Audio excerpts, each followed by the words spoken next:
Salut, aujourd'hui on reçoit Nico, un homme, une légende de l'endurance. Est-ce que tu peux te présenter s'il te plaît, Nico? Ouais, une légende, ça serait quand même largement exagéré. Ah, Moi, tu deviens, tu deviens. je deviens. C'est Nico Vandel. Donc, j'ai 38 ans au moment où on enregistre le podcast. Pour la faire brève, en fait, je suis préparateur physique et entraîneur. J'ai bossé 10 ans avec l'équipe de France de ski. Et en parallèle, j'avais commencé à accompagner des sportifs amateurs dans leur projet de l'endurance. Et là, maintenant, c'est mon activité vraiment principale où j'ai cette fois depuis le printemps 2023 beaucoup de sportifs amateurs. Ça va du 10 km à l'ultra trail, etc., etc., que j'accompagne du mieux possible vers la réussite des objectifs. J'ai toujours un petit peu de prépa physique chez des sportifs de haut niveau en endurance, mais c'est plus le principal de mon activité désormais. Et je suis aussi auteur du livre La prépa physique de l'endurance. Je sais que tu l'as entre tes mains. Et puis, j'ai aussi le podcast Endurance 30 et la page Instagram Agile Training. Voilà pour la faire très simple. Un livre qui est sorti récemment et qui est d'une qualité visuelle exceptionnelle. Voilà, super bien fignolé. Donc bravo, parce que je sais que beaucoup de mérites te reviennent à tout ça. Parce que c'est en autopublishing en plus, hein, je crois. Donc, Ouais, ouais, j'ai tout fait en auto-édition, j'ai fait la mise en page et les graphismes moi, donc c'était pas mal de job, hein, on va dire. Je vais pas bon. revenir trop longtemps dessus. Pour le moment, il est en auto-édition. Il y aura peut-être une petite surprise plus tard, mais pour le moment, il est encore en Ah, auto-édition. c'est excellent. C'est excellent. Je suis content pour toi. Euh, alors toi, ton sujet, c'est l'endurance. Ok. Qu'est-ce qui t'a poussé dans cet univers-là? Ouf, je suis tombé dedans quand j'étais petit. Pour la faire vraiment simple, alors moi je viens du ski de fond et tout gamin, petit village en montagne, donc c'était assez classique, hein, l'été on jouait au foot, l'automne aussi, et l'hiver en fait on faisait du ski. Et puis aussi pour s'entraîner pour le ski, vu qu'il n'y a pas de la neige toute l'année, ben, on allait marcher, on allait courir, etc., etc. Donc moi c'est vrai que j'ai toujours été pratiquant. L'endurance en général, après il y avait du vélo, etc., mais beaucoup de course à pied aussi, parce que c'était le moyen le plus complémentaire au ski, et c'est aussi le moyen le plus simple, hein, pour s'entraîner de manière générale. Donc j'ai une carrière d'athlète, il y aura des gros guillemets athlète, assez moyenne, un ou deux top 10 en épreuve nationale, en Coupe de France, mais ça s'est arrêté là. J'ai arrêté assez tôt, à la vingtaine, pendant mes études. Et puis après, j'ai toujours continué à faire du sport d'endurance parce que j'aime ça, donc à faire des trails à une époque très lointaine. J'ai continué à en faire après, mais le début des trails, j'ai connu ça. Et puis voilà un petit peu. Et après, j'ai été amené à bosser avec des sportifs d'endurance sur leur entraînement ou leur préparation physique. Donc voilà un petit peu comment j'en suis resté là. C'est pas arrivé là, c'est comment j'en suis resté là en tout cas. Yes. Et tu te fixes encore des objectifs à l'heure actuelle, ce qui permet aussi bah, de pouvoir toujours encore améliorer bah, la façon dans laquelle bah, tu vas pouvoir aider les gens que tu suis. Actuellement, comment tu t'entraînes pour aller performer dans ces sports-là? Mmh. Alors actuellement, je vais prendre sur l'année en cours, hein. J'ai préparé un marathon, donc c'était mon premier à l'automne dernier. Donc justement, j'avais déjà fait des trails de plus de 100 bornes, des formats marathon en trail, mais jamais sur route. Et ça m'a intéressé par la distance et l'épreuve en elle-même, hein, c'est quand même mythique, et aussi parce que justement, j'avais des gens qui préparaient des marathons, donc je voulais en vivre un et vivre une prépa à quoi ça ressemblait. Donc c'est un schéma qui est très classique où je m'entraîne, moi, je fais comme du 6 jours sur 7, donc c'est pas si classique que ça, mais où il y a beaucoup d'entraînement à basse intensité, des sorties longues qui correspondent à la durée de l'épreuve, du renforcement musculaire plutôt sur une base en PPG, et un petit peu de haute intensité sur un ratio de. En général, c'est une séance par semaine euh, pour, euh, pour continuer à explorer tout ça et pour essayer de perfer. Alors après, perfer, moi, mon premier marathon, je mets 2h52, c'est assez loin du record du monde, hein, on va pas se mentir, mais c'était pas si mal pour un vieux et Ouais, pour un premier. ouais. Donc j'applique ce que je conseille aux gens, déjà pour moi de manière générale. Et par contre, quand il y a des nouveaux trucs, je les teste moi avant d'ensuite les faire tester à des sportifs que j'ai depuis longtemps, où je peux avoir des retours quand c'est incomplet, et ainsi de suite. Et par exemple, pour la petite anecdote, j'ai testé un nouveau truc pour préparer mon 100 km. Heureusement que je n'ai pas fait tester à quelqu'un d'autre parce que je suis forfait pour mon 100 km parce que je suis blessé. Ah Donc, mon mince. système marche bien et il faut que je le garde. Il faut pas Ouais. que peut-être que j'expérimente trop de nouvelles choses. Mais ça fait partie du jeu et c'est un labo. Ouais. Je vis moi-même un labo pour moi-même, même si d'une personne à l'autre, c'est pas le même entraînement, mais c'est quand même important de pratiquer de mon point de vue. Non, je pense que l'expérimentation fait partie du rôle de l'entraîneur et que des fois tu vas faire des erreurs, mais il vaut mieux les faire bah, pour toi t'en rendre compte plutôt que, que le donner à tout le monde. Ou moi, ça m'a toujours surpris, tu sais, des gens qui faisaient des séances de préparation physique, mais qui n'avaient pas testé tous les protocoles qu'ils pouvaient demander aux gens. Parce que quand les gens, tu leur fais expérimenter une programmation, et que toi, tu sais ce que ça fait parce que tu l'as ressenti toi-même, ben, tu vas pouvoir échanger sur les ressentis, etc., etc. Quand tu vas le faire avec plusieurs personnes, ça va te permettre bah, de te constituer un espèce de bah, d'échantillon de je sais ce que ça va donner sur le terrain, que ça fonctionne plus ou moins bien, etc. Donc c'est quand même très important, je pense, de tester, même si des fois, ben, on s'aperçoit après que pour nous, euh, ça marche peut-être un petit peu moins bien. Moi, je pense que tu sais, bon, je suis plus dans les sports de force, mais quand je faisais beaucoup de programmation, de préparation physique, je pense que j'ai testé quasiment toutes les méthodes tu sais, d'augmentation de la force, etc., qu'on pouvait mettre en place.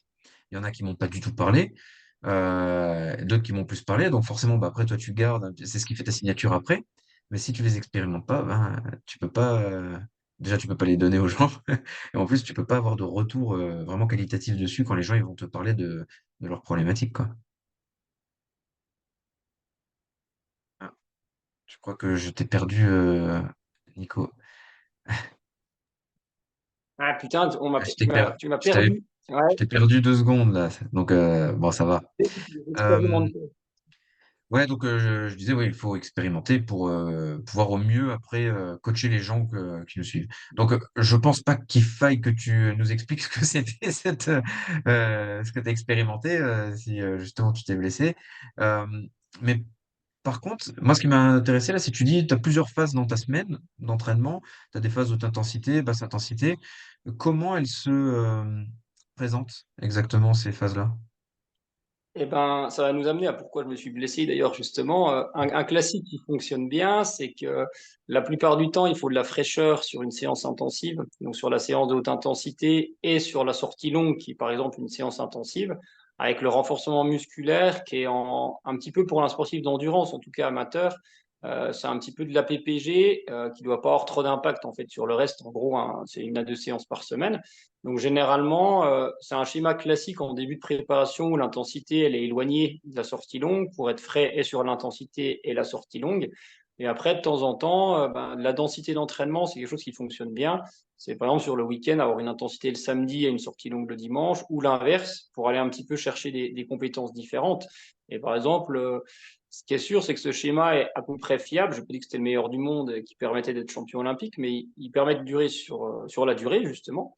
Et quand tu augmentes la part de basse intensité et que tu diminues donc la part de renforcement musculaire et que tu récupères pas, au bout d'un moment, ça finit mal.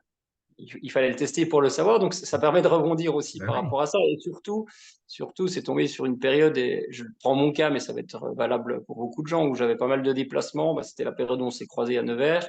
Il y a de la fatigue, c'est pas le même rythme de vie. Donc, ce qui est important, c'est aussi de s'adapter à ça et de se dire, OK, je suis capable de baisser un peu. Alors, c'est le rôle d'un coach.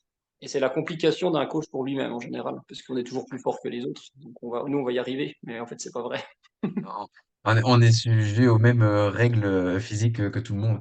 Et c'est intéressant ce que tu dis, ce que tu soulignes, où moi aussi je l'ai remarqué dans mon entraînement, encore plus au cours de la dernière année là qui vient de passer, c'est qu'à chaque fois que je fais beaucoup de déplacements, donc là tu vois par exemple, on sort de séminaire à Nevers, nous on enchaîne avec un séminaire la semaine d'après, bah tu vois c'est 2, 3 semaines où je vais drastiquement diminuer le rythme d'entraînement et l'intensité parce que sinon je sais que tu vois je me blesse pas énormément mais je vais avoir le tu sais le petit bobo quoi, tu vois qui va apparaître. C'est toujours chiant parce que voilà après ça te freine.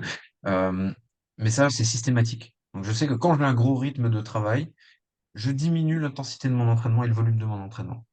Donc, voilà. Alors, en plus, bah, on a un point commun, hein, à part le style capillaire et la marque sur le, le t-shirt, là, c'est on a le même âge. Et je pense que plus je vieillis et plus ça ressort. Je sais pas comment toi tu le ressens.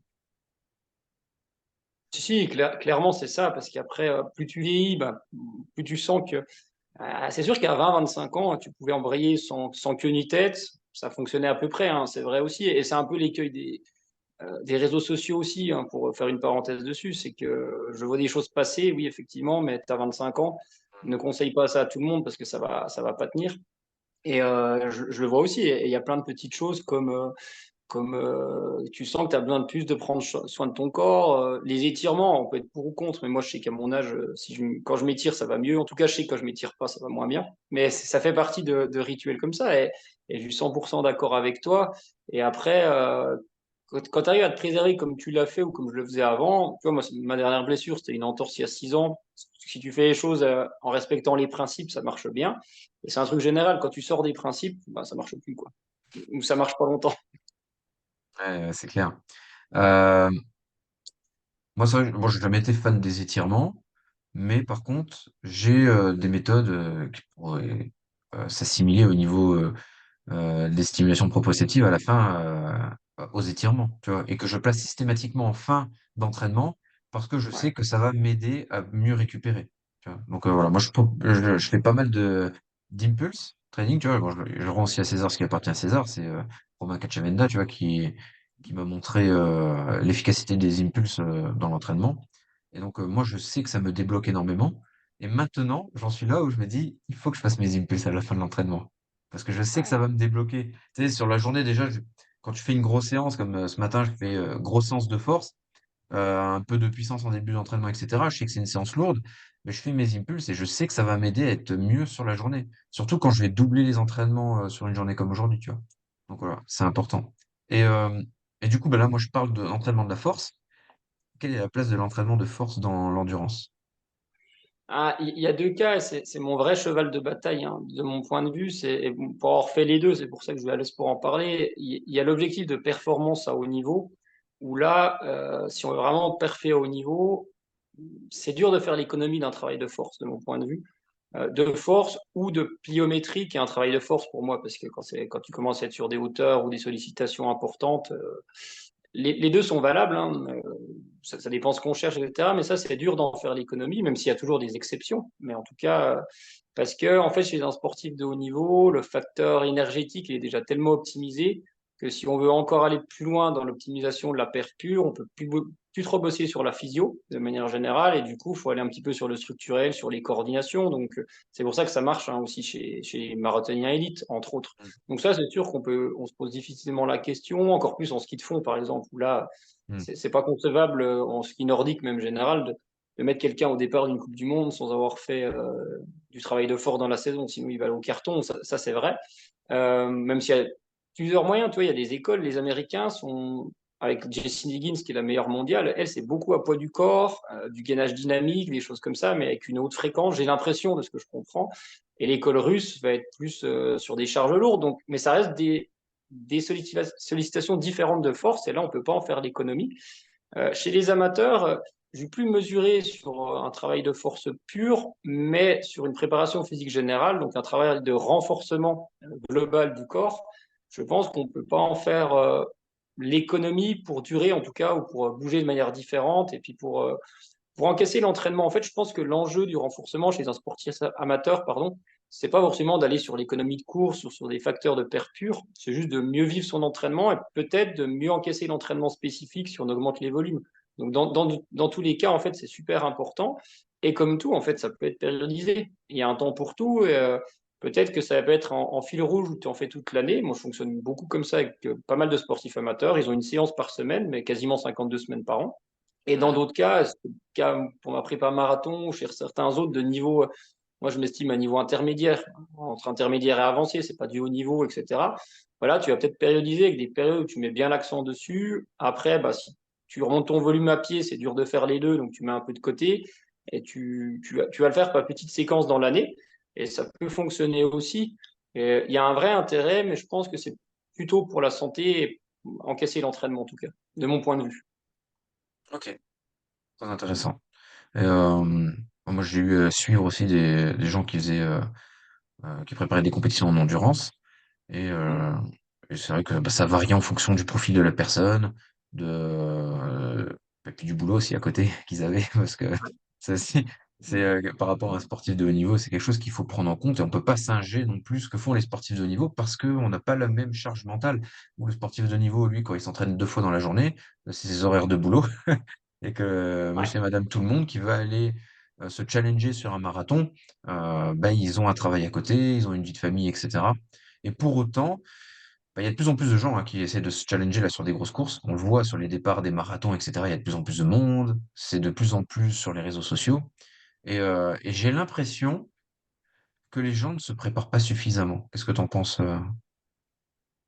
C'est vrai, et c'est la faute, enfin la faute. Oui, après les gens sont majeurs, hein, ils font ce qu'ils veulent, mais c'est aussi la faute aux ultra-distances où finalement, l'ultra-distance, un 100 km ou un 170, fait dire qu'un marathon, en fait, c'est que 42 km, alors que c'est pas du tout que 42 km. C'est 42 km sur du bitume avec des impacts, et je pense que il y a plein d'étapes intermédiaires à respecter. Je peux prendre le cas, moi, pour moi, quelqu'un qui débute, il va lui falloir, à moins qu'il vienne d'un autre sport de compète, il peut gagner du temps, mais un débutant ou qui reprend de l'activité, je pense qu'il faut quasiment 2 ans pour arriver sur un marathon. De mon point de vue, en tout cas, parce qu'il faut valider les étapes, etc.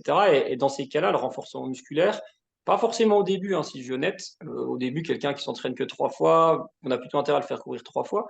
Mais quand il va aller vers le marathon, en fin de prépa, là, il est quasiment indispensable, en fait, parce qu'il n'y a pas un historique au niveau de la mémoire du corps de course pendant des années et des années. Donc, peut-être que le renforcement, ça gagne du temps par rapport à ça. C'est vraiment, par exemple, un gros atout du renforcement musculaire dans ce cas-là, par exemple. Et tu soulignes vraiment quelque chose aussi qui me fait écho. C'est avant, tu faisais un marathon, tu sais, t'étais au summum. Tu vois, waouh, il a fait un marathon. De nos jours, les gens, ils enchaînent des fois 2, 3 marathons dans le mois. Tu vois. Et maintenant, on en est sur une course de l'ultra-endurance où on va en enchaîner plusieurs dans l'année.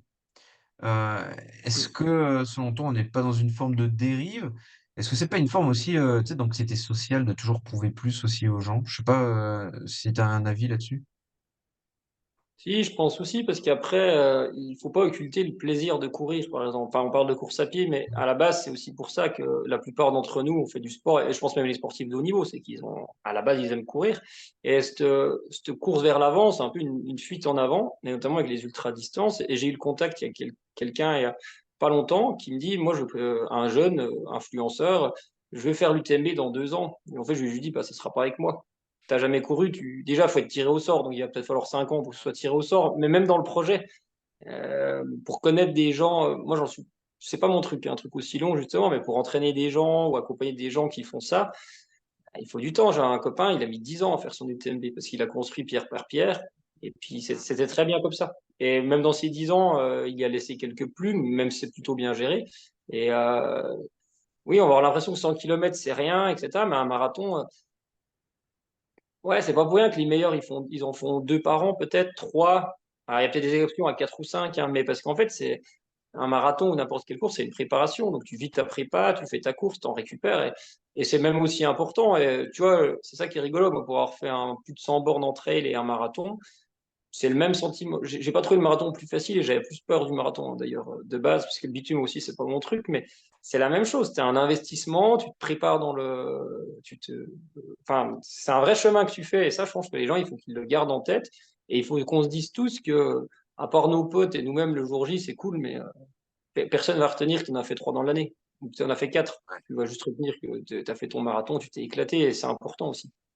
Ouais. Donc ne te mens pas, ne mens pas aux autres parce qu'en fait tu vas mentir juste à toi-même si t'en fais trop.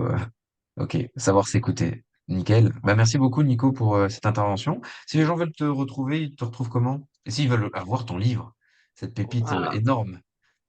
S'ils veulent me retrouver et me traquer, alors ils peuvent me trouver sur Instagram, c'est agile.training. Et le lien vers le bouquin, le site, c'est www.prépa-endurance.com. Et pour le moment, je fais toutes mes enveloppes moi-même et mes petites dédicaces moi-même. Je vais à la poste 2 fois par semaine depuis 6 mois. Ah c'est génial, c'est Ouais. excellent. Bah, bravo à toi en tout cas et merci beaucoup d'être passé nous faire un petit coucou. Merci à toi pour l'invitation, c'est cool.